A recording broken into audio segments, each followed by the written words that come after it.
It's time for City Beat, your source for all the latest news on the city of Thompson, only on 610 CHTM. Good morning and welcome to this week's edition of City Beat here on 610 CHTM. And joining me once again in studio is the Mayor of the City of Thompson, Tim Johnston. Welcome. Good morning. And right off the bat, as usual, I'll give you just a couple of minutes to go through some events and stuff you've noticed around town. Very quickly, as you're aware, I was out of town for most of the last week, returned Sunday evening. The first thing I noticed was how much greener the community is with the leaves coming out and things like that. So it looked really good to get home, and I want to extend our appreciation to all those that participated in the cleanup during the month of May. Encourage people to continue that effort in terms of making Thompson look presentable and our beautification efforts. A couple quick meetings to update you on. Obviously, City Council met last Monday, June the 4th. One of the things I was very pleased with were the resolutions approved regarding the new subdivisions. Specifically, 3 parcels of land will be added to the city boundaries. It'll enable us to really look at almost every inventory of land in terms of industrial, residential, and then most importantly, I think, is the addition of a large parcel for potential commercial developments. So that process will continue, and we hope those lands will be available for development likely in either late fall this year or certainly the spring of 2013. June the 6th, I attended the Thompson Economic Diversification Working Group session. The group had been meeting in subcommittees throughout the week, and then the organization came together June 6th. I want to remind people that today, June the 7th, Thompson Economic Diversification Working Group will be holding an open house from 4 to 9 at St. Joseph's, and a presentation will be made at 7 p.m. Encourage people to get out and hear about some of the actions Tedwig is proposing and have an opportunity to ask any questions that they might have. A couple other quick things very fast. One other item from the council meeting was a report on the RID program, which is Report Impaired Drivers. The City of Thompson is very pleased to be participating in this program. It's a pilot program in a number of communities in Manitoba, encouraging individuals to report behaviors that may indicate impaired drivers. The number in Thompson will be 677-6911. And the last thing I want to talk a little bit about is that I really do appreciate the emails and the telephone calls that I do receive, both on the cell phone but at City Hall as well, regarding the level of interest in the community and some of the suggestions. I've heard things regarding the brushing, the spring cleanup. One of the comments was the need to take a look at the banners in the downtown. I can advise that our crews are going to be out this week continuing on the brushing in and around the community.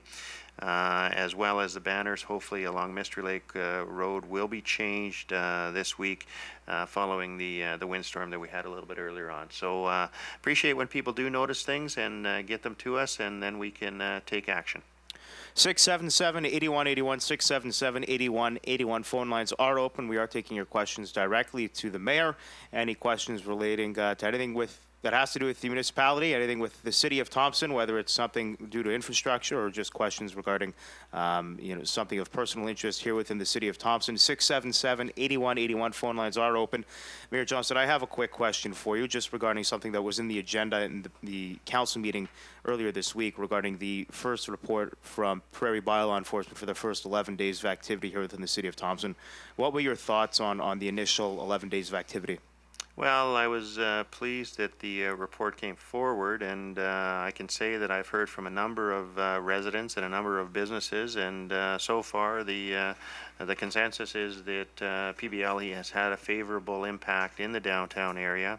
One of the comments I made Monday night was it's unfortunate that we see the need for the program, and we see the stats that they provided in terms of the amount of alcohol that was dumped and the number of infractions, but that's a reality in our community, and as I've said, I'd rather be proactive than reactive, and so I'm very pleased with PBLE and the work that they're doing.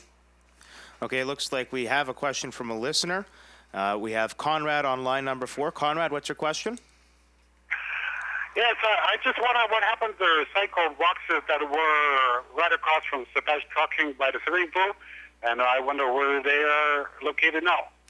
Yeah, Conrad, thank you. And Conrad, I want to thank you as well for the effort you had yesterday entertaining some of our guests on the Governor General's tour. You did a fabulous job, and they were very impressed with the community.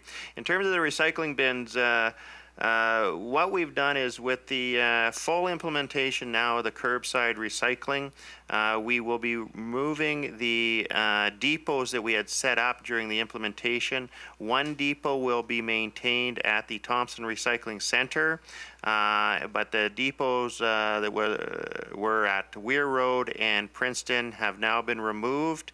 They were temporary during the implementation. We will keep one large drop-off area at the recycling center, and part of the reason was they were overwhelmed, and people just unfortunately were not abiding by making sure the product was placed within the bins. And I can tell you that last weekend alone, we had an awful lot of product that we had to dump just because it had been soaked and had water damage. So the bin will be set up at the Thompson Recycling Center for large depots for residents' use. 677-8181, 677-8181. Phone lines are open. We are taking your calls here at City Beat with the Mayor of the City of Thompson, Tim Johnson, 677-8181. Mayor Johnson, you spoke about the opening up of some new land lots to the City of Thompson due to negotiations with Valet over the past year. And the biggest one is an 85-acre lot, 85.6-acre lot. Is that somewhere where we might see a hybrid of commercial and residential development? Absolutely. We've been working on this for likely the last 2 or 3 years, both specifically with Valet on the availability of the land, as well as we've been in discussions with potential developers for that land. Certainly the parcel that you're referring to is referred to as Yale Newman. It is immediately adjacent to city boundaries to the north of the current transmission line, just in and behind Yale. We know that we likely will be moving the sewage treatment plant as part of the 2015 upgrade, and so that Yale Newman subdivision has the potential really to welcome some larger commercial developments. We have had some interest in that, and the thing that I like about that is that unlike many other municipalities that have had to move large commercial developments to the exterior of their community, much to the detriment often of the downtown, the Yale Newman parcel has the ability to maintain a connection with our current downtown, but provide the space needed for some new development. So I think that's an exciting change. I want to extend my appreciation to Valet in the negotiations. And again, the 3 parcels that we've added, one of the real benefits is that they're all immediately adjacent to existing boundaries and services, and I think that will and is the most efficient means of development in the future. And how much housing are you looking to bring online with these new land, the new land available for development? Because we all know the 0% vacancy rate in Thompson has been here for the last decade, and it doesn't look like it's going anywhere. How is the city trying to work to make sure that you're maximizing the amount of space that's available in terms of creating housing? Well, and you're absolutely right. One of the challenges that we've had just very recently in working with the province is that they're not overly keen on moving forward with projects unless the land is zoned properly. And so by bringing in some additional parcels, we'll be able to provide some additional properly zoned housing areas. And I think that we've always been challenged on the land, but I really believe we have to be somewhat creative. I think that we've been able over the last couple of years to add a number of housing units by looking at our existing footprint. This year alone, if you drive in and around the community, I don't think there's many neighborhoods in Thompson right now that you're not seeing development or construction in. And those aren't new areas. They've been here for the 50 years Thompson's been here. So we'll continue to do that sort of creative development. And we've got some very interesting discussions going on right now.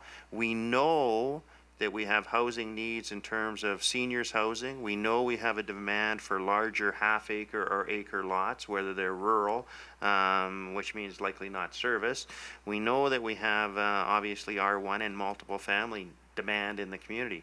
So we're talking to developers right now. I believe with these parcels and with the existing land mass that we have, both within the proper boundaries as well as some of the land in boundaries, but perhaps north of the river, for example, I think we'll be able to meet the housing needs for many years to come now, which fits with our community sustainable plan, which we've been working on for the last couple of years as well. And in 30 seconds or less, when do you expect to see some of this housing come online? Well, I think that you'll continue to see housing development this summer. I think that, again, in terms of some of the larger projects, because you're working with developers or the government, you're probably looking at late 2012 at the earliest, likely 2013. Okay, and I'll give you just a brief minute or two to go over some closing comments. Yeah, just a couple real quick. I think that the weather's turned great for our community. It's nice and sunny out. Encourage people to get out. I had a chance to spend a night earlier this week at Paint Lake, or an evening at Paint Lake. It was absolutely phenomenal. As I said to someone, you could have filmed a commercial in terms of why you should want to live in Thompson. Encourage people to get out, enjoy the weather, enjoy the activities.